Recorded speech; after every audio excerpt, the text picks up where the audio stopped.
Hello students, जैसे कि हम चैप्टर 10th कंटिन्यू कर रहे हैं जो कि है माइक्रोब्स इन ह्यूमन वेलफेयर। हमने माइक्रोब्स के यूजेस, इंडस्ट्रियल यूजेस के बारे में लास्ट टॉपिक में पढ़ा था। उसमें भी अलग अलग चीज़ों के फॉर्मेशन में माइक्रोब्स किस तरह से यूज़ होते हैं उनके बारे में पढ़ा था। जैसे चीज़ के फॉर्मेशन में, कर्ड के फॉर्मेशन में, कुछ एसिड्स के फॉर्मेशन में, इन सब में कुछ फर्मेंटेड जो बेवरेजेस हैं उनके फॉर्मेशन में, अलग अलग चीज़ों में माइक्रोब्स कैसे यूज़ होते हैं उनके बारे में हमने पढ़ा था। आज का हमारा टॉपिक है microbes in sewage treatment. Sewage treatment में कैसे हेल्प करते हैं माइक्रोब्स और सीवेज ट्रीटमेंट क्या होता है, इसके बारे में हमें आज पढ़ना है। तो सबसे पहले हम देखते हैं सीवेज क्या होता है। Sewage is a collectively noun used to represent municipal waste water generated in cities and towns which is carried off in sewers। Sewage वो होता है, सीवेज एक कलेक्टिव नाउन है। किस चीज़ के लिए यूज़ होती है? सॉलिड और लिक्विड दोनों टाइप के वेस्ट के लिए, या बेसिकली लिक्विड वेस्ट जो कि सिटीज़ और टाउन्स में जनरेट होता है और जो सीवेज में फ्लो होता है वो क्या कहलाता है? सीवेज। सीवेज कंपोजिशन, अब सीवेज किन किन चीज़ों से बना होता है उसके बारे में हम पढ़ेंगे। Sewage is composed of organic matter. Sewage किससे बना हुआ होता है? ऑर्गेनिक मैटर से, such as carbohydrates, fat, oil, grease, protein, mainly from domestic waste. Domestic waste होता है ये एक, जो कि किस किस से बना होता है? कार्बोहाइड्रेट, फैट, ऑयल, ग्रीस और protein. It also contains dissolved inorganic matter such as nitrogen species and phosphorus species, mainly from agriculture use। Agriculture activities के थ्रू जो सीवेज रिलीज होता है उसमें मेनली क्या प्रेजेंट होता है? नाइट्रोजन स्पीशीज और फॉस्फोरस की कुछ species. It is essential to remove the nutrients before they are release to the environment. Environment में रिलीज करने से पहले न्यूट्रिएंट्स को रिमूव करना बहुत ही ज़्यादा इम्पॉर्टेंट है, because it interferes natural habitats by altering the chemical composition such as pH और oxygen level both directly और indirectly। क्योंकि ये क्या करता है? इंटरफेयर करता है नेचुरल हैबिटेट्स के केमिकल कंपोजिशन को चेंज करके। केमिकल कंपोजिशन किसके कैसे चेंज करता है? सीवेज pH में चेंज करके, ऑक्सीजन लेवल को इंक्रीज करके या डिक्रीज करके। इसीलिए सीवेज को एनवायरनमेंट में रिलीज करने से पहले उसे ट्रीट करना बहुत ही नेसेसरी होता है। बायोकेमिकल ऑक्सीजन डिमांड, जिसे क्या कहा जाता है? और BOD, total amount of oxygen consumed by bacteria for oxidation of organic matter present in 1 litre of water. Biochemical oxygen demand क्या होती है कि ऑक्सीजन का टोटल अमाउंट जो कि बैक्टीरिया के थ्रू कंज्यूम किया जाता है, किस चीज़ के लिए? ऑर्गेनिक मैटर के ऑक्सीडेशन के लिए। कितने लीटर वाटर में? 1 लीटर वाटर में प्रेजेंट जो है ऑर्गेनिक मैटर, उसके जो ऑक्सीडेशन है उसके लिए। Whenever untreated sewage are disposed into natural water such as steam, pond, lake etcetera. जब भी अनट्रीटेड सीवेज को डायरेक्टली डिस्पोज कर दिया जाता है बिना ट्रीट करे, तो क्या होता है? The normal amount of dissolve oxygen present in water gets quickly utilised by microorganism. जो वाटर के अंदर normal amount of dissolve oxygen present होती है वो क्विकली यूटिलाइज हो जाती है माइक्रो ऑर्गेनिज्म के थ्रू। उस सीवेज में प्रेजेंट जो ऑर्गेनिक मैटर है उसे ऑक्सीडाइज करने के लिए। The oxygen demand for oxidation of organic matter present in sewage is increased. फिर क्या होता है कि जो बीओडी है वो इंक्रीज हो जाती है, यानी उन्हें ऑक्सीडेशन के लिए और ज़्यादा अमाउंट में क्या रिक्वायर हो जाती है? Oxygen. Microbes in sewage treatment play major role. Microbes जो होते हैं वो सीवेज ट्रीटमेंट में बहुत ही इंपॉर्टेंट रोल प्ले करते हैं। जैसे कि sewage is a municipal waste water containing mainly human excreta. सीवेज जो होता है म्युनिसिपल वेस्ट वाटर है जिसके अंदर मेन क्या प्रेजेंट होता है? Human excreta. It contain large quantity of organic matter and pathogenic microbes. इनके अंदर मेनली जो है लार्ज क्वांटिटी में ऑर्गेनिक मैटर और पैथोजेनिक माइक्रोब्स प्रेजेंट होते हैं। Therefore before discharging into natural body sewage needs to be made less polluting. इसीलिए इन्हें डिस्चार्ज करने से पहले कहीं पे भी ट्रीट करना या लेस पॉल्यूटिंग बनाना ज़्यादा नेसेसरी होता है।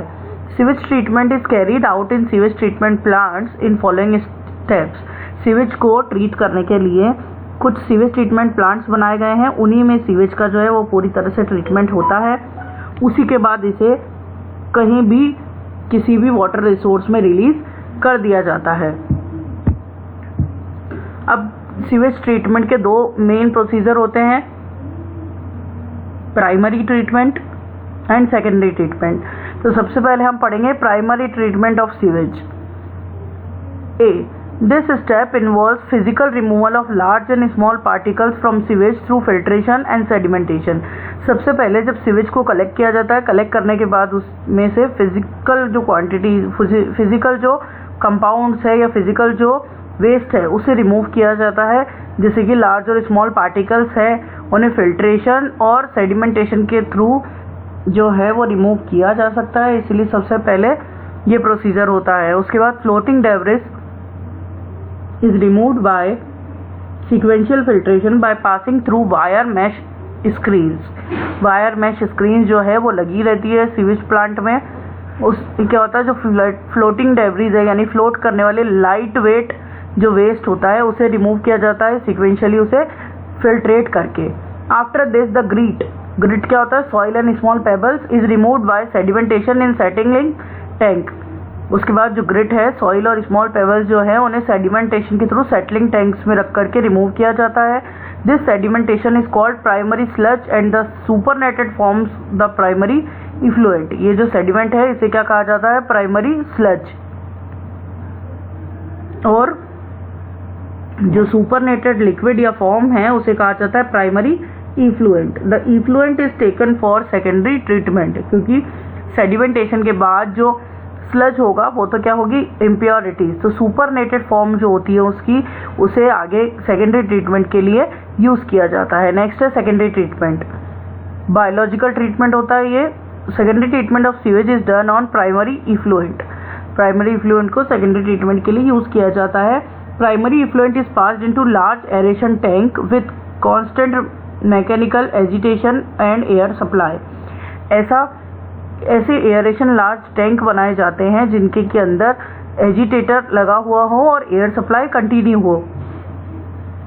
तो क्या किया जाता है, प्राइमरी जो इफ्लुएंट है उसे लार्ज एयरेशन टैंक में डाल दिया जाता है और फिर उसमें जिसमें कि एयर सप्लाई अच्छे से हो और एजिटेशन कंटिन्यू हो।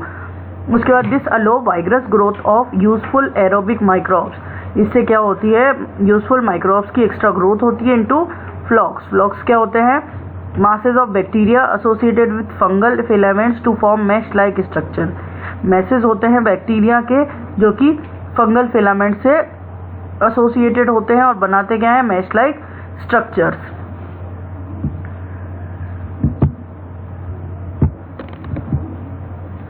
These microbes consume major part of organic matter in the effluent। ये जो माइक्रोब्स होते हैं वो ऑर्गेनिक मैटर का, अभी अपन ने पढ़ा था कि ऑक्सीडेशन करते हैं, तो ऑक्सीडेशन करने के लिए ये क्या करते हैं, मेजर पार्ट उसका वहीं पे कंज्यूम कर लेते हैं। While growing this reduces the biochemical oxygen demand of effluent. इससे कि जो बीओडी होती है वो क्या हो जाती है, रिड्यूस हो जाती है।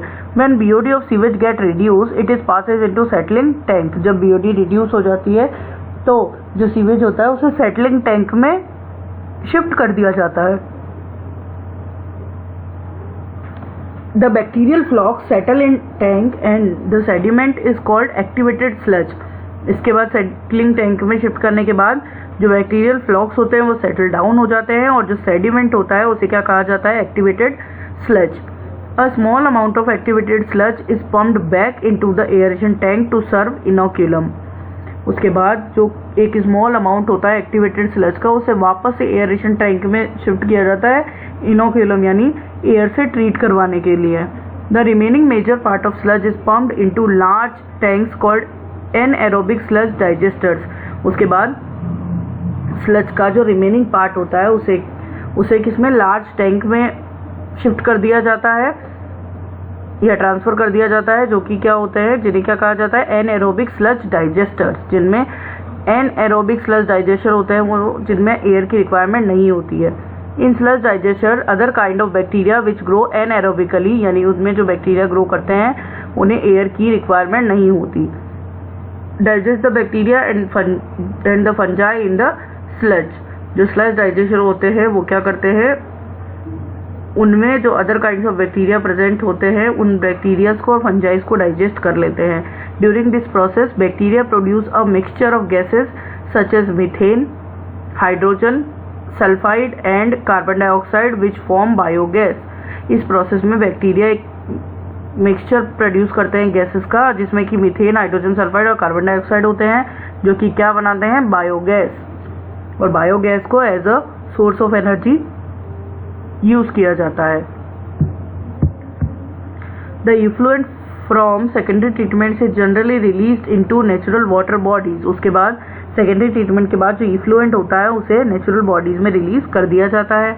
Next, BOD refers to amount of the oxygen that would be consumed if all the organic matter in 1 liter of water is oxidized by bacteria. BOD क्या होती है कि जो ऑर्गेनिक मैटर है 1 लीटर वाटर में प्रेजेंट, उसमें present bacteria के through जो ऑक्सीजन कंज्यूम की जाती है उसे क्या कहा जाता है, BOD.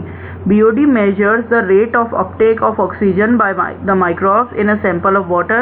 Indirectly it measures the organic matter present in water.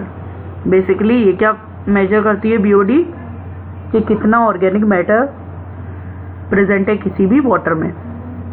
More BOD of waste water indicates more polluting potential. जितनी BOD होगी या बायोकेमिकल ऑक्सीजन डिमांड होगी उतना ही ज़्यादा जो वाटर है वो क्या होगा, पॉल्यूटेड.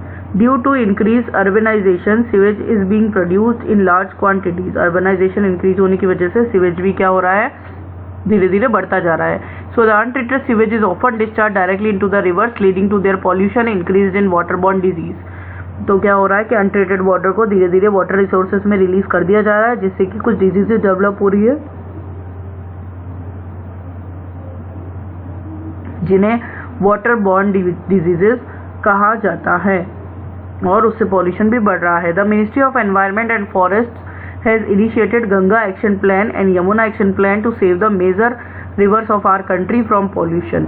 जो हमारी मिनिस्ट्री है, मिनिस्ट्री ऑफ एनवायरनमेंट, उन्होंने ministry and environment and forest, उन्होंने गंगा एक्शन प्लान और यमुना एक्शन प्लान दोनों रिवर्स को पॉल्यूटेड जो वाटर है उससे सेव करने के लिए ये जो एक्शन प्लान है वो बनाए गए हैं, जिससे कि हमारी जो ये दोनों मेजर रिवर्स है उन्हें पॉल्यूशन के से बचाया जा रहा है. Under this plan it is propose to build a large number of sewage treatment plants so that only treated sewage can be discharge in the rivers. इस प्लान के थ्रू जो main large sewage treatment plants बनाए जा रहे हैं, जिससे कि जो सीवेज है वो अनट्रीटेड वाटर रिसोर्सेज में रिलीज ना हो. आज के लिए इतना ही, बाकी हम पढ़ेंगे कल.